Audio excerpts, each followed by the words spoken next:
Alright guys, seriously stop what you are doing right now.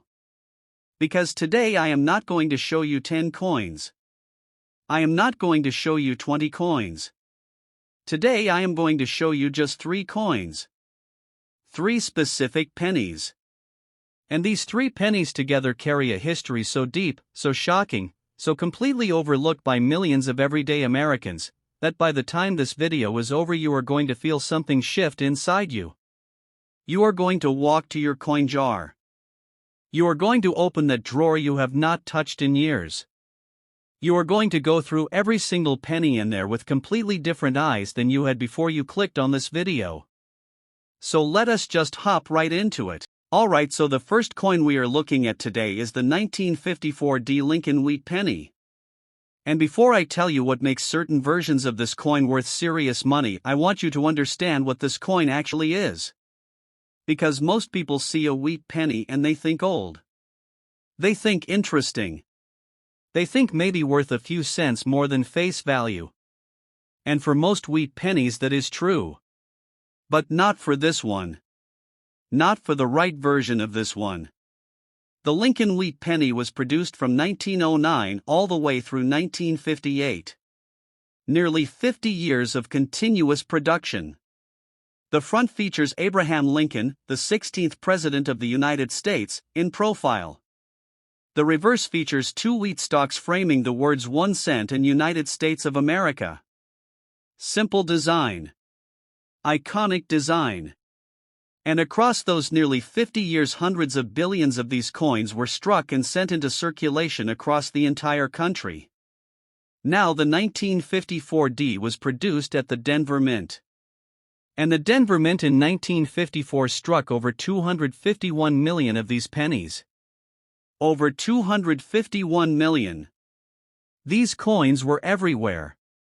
They went into cash registers and piggy banks and coin jars and pockets across America. People spent them on candy bars and newspapers and bus fares without thinking twice. And most of those coins got worn. They got dirty. They got the dark brown, almost black look that heavily circulated wheat pennies get after years of passing through thousands of hands. And here is where it gets interesting. The 1954 Lincoln Wheat Penny in normal circulated condition is worth a few cents. Maybe $1 or $2 in decent shape. That is the reality for most of them. But certain specific examples of the 1954 D carry something that changes everything. And that something is a double die error.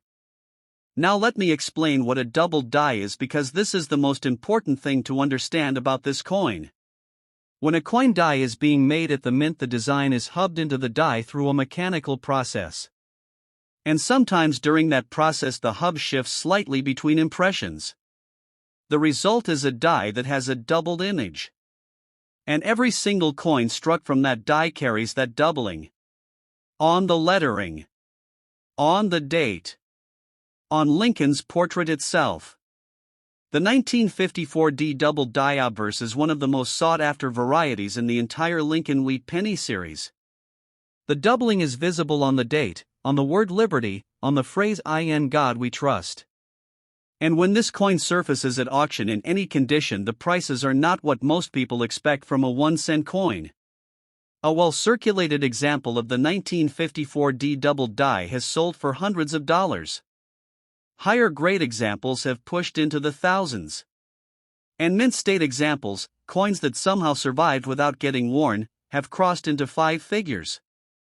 5 figures for a penny that was produced to buy a piece of candy in 1954. Now here is what makes this even more significant. The 1954 D is one of those coins that gets found. It is not sitting exclusively in professional collections behind glass. It shows up in old coin jars. It shows up in inherited collections that families find in attics and storage units. It shows up in bank rolls of pennies that coin hunters go through. Because 251 million of these coins were made and most of them never got properly examined. So when you find a 1954 D wheat penny, the very first thing you do is get it under a coin microscope. Look at the date. Look at the word liberty. Look at "In God We Trust." If any of that lettering appears doubled, if it looks like the text has a shadow or a ghost image next to it, you pull that coin aside immediately and you do not spend it for face value. Not ever. Because here is the thing about this coin that most people do not think about. A penny that looks worn and dark and dirty sitting at the bottom of a coin jar is still a penny that could be examined. The doubling does not disappear because the coin got worn. The error is in the die. It struck into the metal. It is permanent. And even a heavily circulated 1954D doubled die is still a doubled die. Still worth hundreds of dollars. Still worth pulling out and examining before you drop it in a vending machine or a tip jar. That is the 1954D. And now let us move to the second coin. Alright, so now we move to the 1946D Lincoln Wheat Penny. And this one has a story behind it that connects directly to one of the most dramatic chapters in American history. Because 1946 was not just any year. 1946 was the year after World War II ended. The war was over. Soldiers were coming home. The entire country was exhaling after years of tension and sacrifice and rationing. And the United States Mint was producing pennies again in full normal copper composition after the unusual steel pennies of 1943 and the return to shell case brass in 1944 and 1945. The Denver Mint struck over 315 million 1946D Lincoln Wheat Pennies. Another enormous production run. Another massive wave of coins going out into circulation across a country that was rebuilding and celebrating and moving forward into peacetime. And just like the 1954D, most of those coins got spent and worn and forgotten over the decades that followed. But certain examples of the 1946D carry something that makes them extraordinary. And it starts with the repunched mint mark. Now, a repunched mint mark is exactly what it sounds like. In this era, mint marks were applied to dies by hand using a separate punch. And sometimes the punch was applied more than once and the second impression did not land in exactly the same position as the first. The result is a coin where the mint mark appears doubled or shows a secondary image of itself slightly offset. And on the 1946D, this repunched mint mark variety is something that collectors actively hunt for because it is visible, it is real, and it has documented auction history behind it. But the repunched mint mark is not the only thing that makes the 1946D significant. There is also the matter of condition. Because 1946 was a post-war year and the country was busy. People were spending coins. Coins were circulating heavily. And finding a 1946D in high-grade condition today is genuinely difficult. The coins that survived in anything above circulated condition are rare enough that mint state examples command serious attention at auction. A 1946D in mint state 65 red condition, meaning the coin has retained its original copper red color and shows virtually no wear, has sold for over $2,000. A coin that started life as 1 cent. A coin that someone in 1946 might have used to buy a newspaper on the way home from work after hearing the war was finally over. And then there is the off-metal error story of the 1946D that surfaces occasionally in the collector community. Coins from this era were sometimes struck on the wrong planchet. A 1946D struck on a different composition planchet than intended is the kind of error that gets pulled aside immediately when it surfaces because it represents something that happened at the mint and cannot be replicated.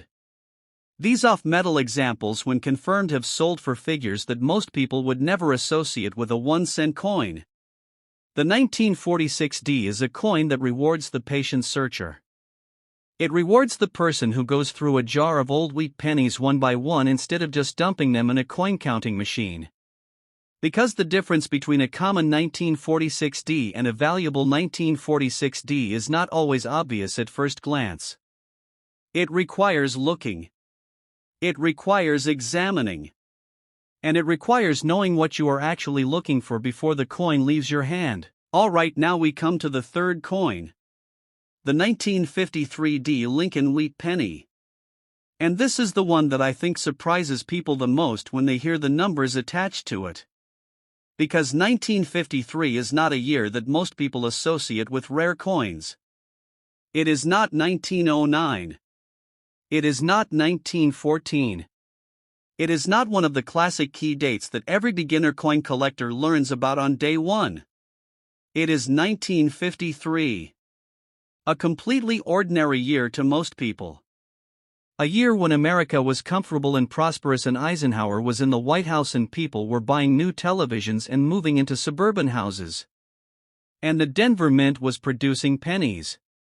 Lots of them. Over 700 million 1953 Lincoln Wheat Pennies were struck. Over 700 million. One of the highest production numbers in the entire Lincoln Wheat Penny series. Which means these coins are everywhere. They are in every old coin jar in America. They are in every inherited collection. They are in bank rolls and shoeboxes and forgotten coffee cans in garages across the country. And because there are so many of them, most people dismiss them immediately. They see a 1953 and they think common. They think low value. They think not worth keeping. And for most 1953 pennies that is correct. But here is where this coin has a secret that most people walk right past. The 1953 has a documented doubled die obverse variety. And on this specific coin the doubling is something that shows up clearly under magnification on the date, on the lettering, on Lincoln's portrait details. It is the kind of doubling that once you know to look for it you cannot unsee it. And once you find it on a coin you are holding the difference between face value and something worth significantly more. But the bigger story with the 1953 is what happens when you find one in exceptional condition. Because with over 700 million of these coins produced you would think that high-grade examples would be easy to find. And you would be wrong. Because 700 million coins went into circulation in 1953 and most of them got circulated hard. Most of them passed through thousands of hands over the following decades. Most of them got worn and dark and heavily used. Finding a 1953 in true mint state condition with full original luster is genuinely rare. The population of high-grade examples certified by professional grading companies is surprisingly small for a coin with such a massive mintage. And when a 1953 in mint state 66 red condition surfaces at auction it does not sell for pennies. It sells for hundreds of dollars. High mint state examples with exceptional eye appeal have crossed into the thousands. And then there is the 1953 struck on a wrong planchet. Just like the 1946 there are documented cases of 1953 pennies being struck on planchets that were not intended for them. These error coins carry weight anomalies that you can detect with a simple coin scale. A normal 1953 weighs 3.11 grams. If you find a 1953 that weighs significantly different from that number, you have something worth investigating professionally. Now here is what I want you to understand about all three of these coins together. The 1954 the 1946 the 1953 Every single one of them was produced in massive numbers. Every single one of them got heavily circulated. Every single one of them looks at first glance like a common worn dark old penny sitting in a jar with 100 other common worn dark old pennies. And that is exactly the point. The valuable versions of these coins do not announce themselves. They sit there looking ordinary. Looking worn. Looking like face value. And the only thing separating the person who finds one from the person who spends one is taking the time to look. Actually look. Get a coin microscope. Get a coin scale. Go through your wheat pennies one by one before you do anything with them. Because the 1954 doubled die is a 5-figure coin that looks like a dark old penny. The 1946 mint state red is a $2,000 coin that looks like a regular wheat cent. The 1953D on a wrong planchet is an error coin worth serious money that looks like every other 1953D in your jar. These coins are out there right now. Some of them are in jars that have not been opened in 20 years. Some of them are in inherited collections sitting in attics. Some of them are in bank rolls waiting for someone to go through them. And the only question is whether you know what you are looking at before it leaves your hand. So go check your wheat pennies right now. After this video ends. Every single 1954D. Every single 1946D. Every single 1953D, look at them. Weigh them. Put them under a microscope. Do not spend them until you know what you have. Alright guys, comment below with any questions and I will get to every single one. Do not forget to subscribe and I will see you all in the comments section. This is $quarter and this is where I disappear.